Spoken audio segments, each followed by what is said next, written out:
أعوذ بالله من الشيطان الرجيم. بسم الله الرحمن الرحيم. الذين يقولون ربنا إننا آمنا فاغفر لنا ذنوبنا وقنا عذاب النار. الصابرين والصادقين والقانتين والمنفقين والمستغفرين بالأسحار. شهد الله أنه لا إله إلا هو والملائكة وأولو العلم قائما بالقسط. لا إله إلا هو العزيز الحكيم. صدق الله العظيم. گزشتہ آیات میں جو گمراہی کے اسباب ذکر کیے گئے، سورت کے شروع میں ہی اللہ تعالی نے توحید کے مسئلے کو بیان فرمایا. یہاں پر بھی اسی کا ذکر فرمایا ہے، اور جو گمراہی کے اسباب اختیار کر کے جہنم کا رستہ اختیار کرتے ہیں، اور جو ہدایت کا رستہ اختیار کرتے ہیں وہ جنت کا رستہ اختیار کرتے ہیں. جو ہدایت پر چلنے والے ایمان والے ہیں ان کی یہاں پر صفات بھی ذکر فرمائی گئی. فرمایا الذین یقولون ربنا اننا آمنا، وہ لوگ جو کہتے ہیں اے ہمارے رب بے شک ہم ایمان لائے، فاغفر لنا ذنوبنا، پس بخش دے ہمارے لیے ہمارے گناہوں کو. گناہوں کی بخشش ایمان پر موقوف ہے. ایمان ہوگا تو گناہوں کی بخشش ہوگی. اس لیے پہلے کہا اننا آمنا، ہم ایمان لائے. ایمان کو پہلے ذکر کیا اور گناہوں کی بخشش کو بعد میں ذکر فرمایا کہ ہم ایمان لائے سو ہمیں ہمارے گناہوں کو معاف کر دی. وقنا عذاب النار، اور دوزخ کے عذاب سے ہمیں بچائیے. چنانچہ اس کا کئی جگہ پر ذکر ہے ربنا آتنا فی الدنیا حسنۃ وفی الآخرۃ حسنۃ وقنا عذاب النار.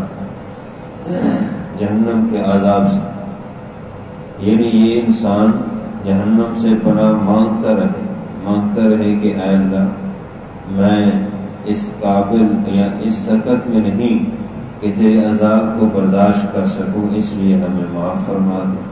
تو یہ ایمان والوں کی صفات ہے کہ وہ اللہ سے معافی مانگتے رہتے ہیں، دعا کرتے رہتے ہیں اللہ تعالیٰ سے. اور ان ایمان والوں کی صفات ذکر فرمائی الصابرین، جو صبر کرنے والے ہیں. صبر کی بہت قسمیں ہیں. صبر علی المصیبت بھی ہوتا ہے، صبر علی الطاعت بھی ہوتا ہے. انسان کو جو کوئی دکھ تکلیف مصیبت پہنچتی ہے تو اس پر واویلہ نہ کرے، بلکہ اللہ کی طرف رجوع کرے کہ اے اللہ تیری رضا پہ راضی ہے تو ہمیں اس مشکل مصیبت سے نکال دے. تو اللہ کی طرف رجوع کرے اور صبر کرے. یہی صبر ہے کہ مصیبت دکھ کی طرف. اور اسی طرح جب انسان عبادت کرتا ہے تو اس میں بھی اس کو صبر کرنا پڑتا ہے، وضو کرنا پڑتا ہے، اور یہ حوصلے صبر سے ہی اٹھ کے سب کچھ کام چھوڑ کر وضو کرے، نماز کے لیے آئے. اسی طرح زکوٰۃ ادا کرے. صبر حوصلہ ہوگا تو مال میں سے اللہ کے راستے میں نکالے گا اور اس کا حق ادا کرے گا. تو صبر علی المصیبت بھی ہوتی ہے اور صبر علی الطاعت بھی ہوتی ہے. اسی طرح حدیث شریف میں ہے کہ انسان کو کوئی بھی تکلیف ہوتی ہے تو اس پر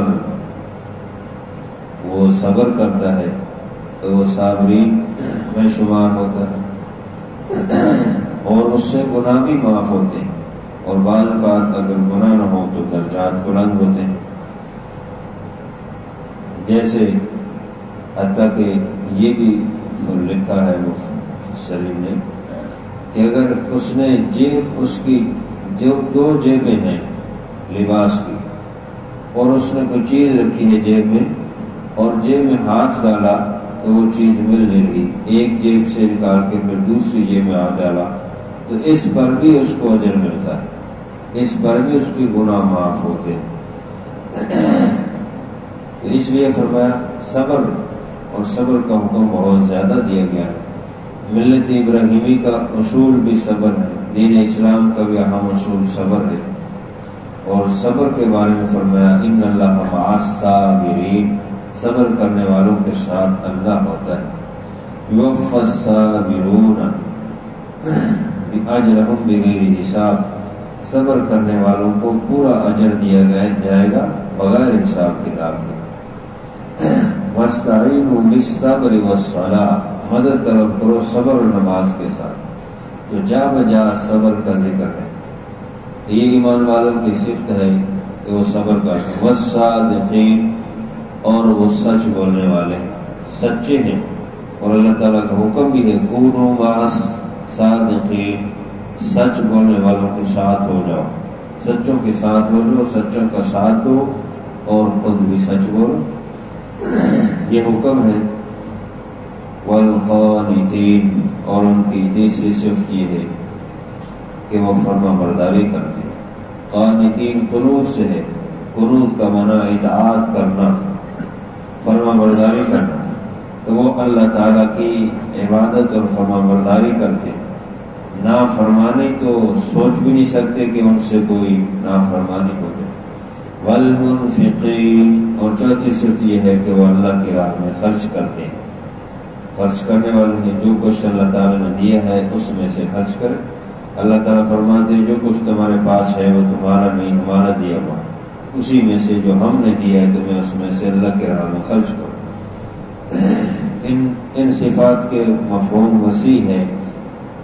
بہرحال والمستغفرین بالاسحار، اور بخشش مانگنے والے سحری کے وقت، بالاسحار، سحری کا وقت جو ہے وہ اللہ کی رحمت کے نزول کا خصوصی وقت۔ ویسے تو اللہ کی رحمت ہر وقت نازل ہوتی ہے، لیکن جو آخری رات کا پہر ہوتا ہے اس میں اللہ کی خصوصی رحمت نازل ہوتی ہے۔ اللہ تعالیٰ خصوصی اپنے بندوں سے کہتا ہے آؤ مجھ سے مانگ لو، میں دینے کے لیے تیار،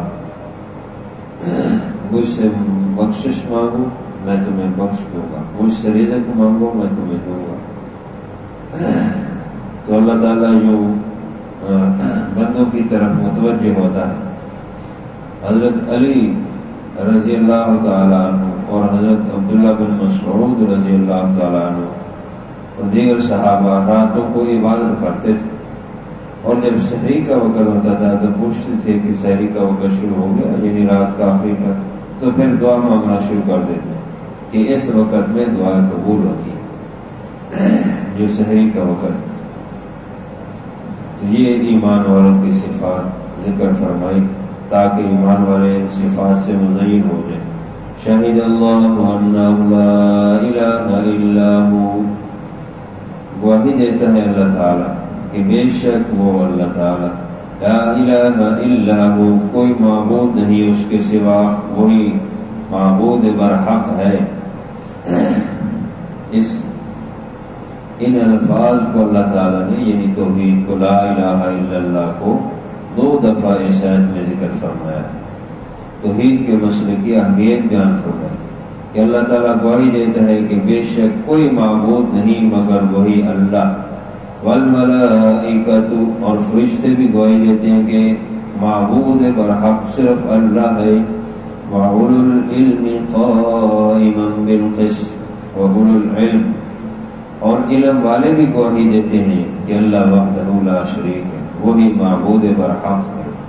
قائمًا بالقسط، وہ اللہ قائم ہے انصاف کے ساتھ، سب کو قائم رکھے ہوا ہے، اسی کے انصاف سے اور اس کی رحمت سے یہ دنیا چل رہی ہے۔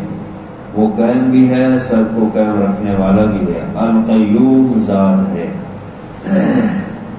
لہذا بندوں کو بھی یہ حکم ہے کہ تم بھی دنیا میں انصاف کرو، کیونکہ اللہ تعالیٰ خود اپنی رحمت فرماتا ہے، وہ انصاف کرتا ہے۔ لا الہ الا ہو، پھر دوبارہ دہرا دیا اللہ کے سوا کوئی معبود نہیں، وہ معبود برحق ہے، اس کے سامنے جھکو، اسی سے مانگو، اسی کی عبادت کرو، وہی عبادت کے لائق ہے۔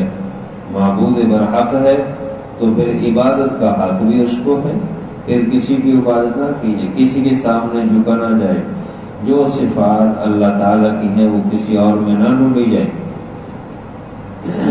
جیسا کہ آج اپنے آپ کو مسلمان کہنے والے بھی ایسے شرکیہ اور بدعتیہ کاموں میں مصروف ہیں اور ان کی بلکہ دعوت دیتے۔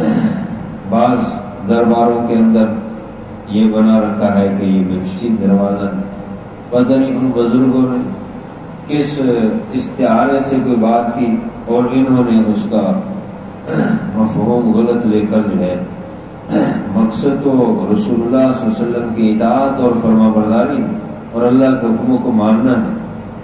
اگر اس کے معنی کے بغیر دروازے سے نکلنے سے بہشتی اور جنتی بن جاتا ہے تو پھر یہ ساری مشقت اور برداشت کرنے کی کیا ضرورت ہے؟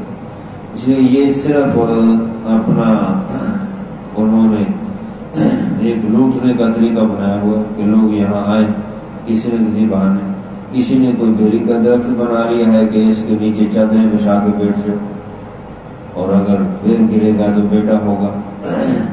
یہ سارے شرکیہ افعال ہیں، حالانکہ ایک ہی اللہ ہے۔ خود قرآن میں اللہ فرماتا ہے اللہ جس کو چاہتا ہے بیٹے دیتا ہے، جس کو چاہتا ہے بیٹی دیتا ہے، اور جس کو چاہتا ہے دونوں دے دیتا ہے، اور جس کو چاہتا ہے دونوں نہیں دیتا۔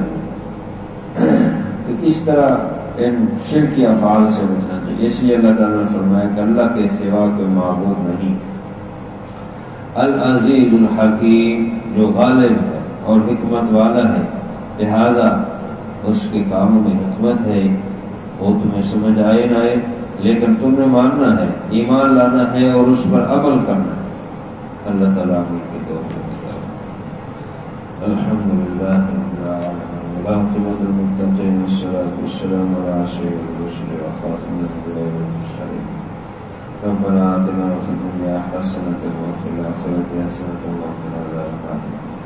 ربی اغفر وارحم وانت خیر الراحمین، لا الہ الا انت سبحانک انی کنت من الظالمین۔ یا اللہ اپنے رحمت سے ہمارے حاضری کو قبول فرما، یا اللہ اپنے ہی در پر جھکنے کی توفیق عطا فرما، در در کے تقوی اور محتاجی سے حفاظت فرما، کفر شرک بدعت رسم و رواج اور گناہ نافرمانی سے ہماری حفاظت فرما، یا اللہ ایمان نیکی خیر پر استقامت عطا فرما۔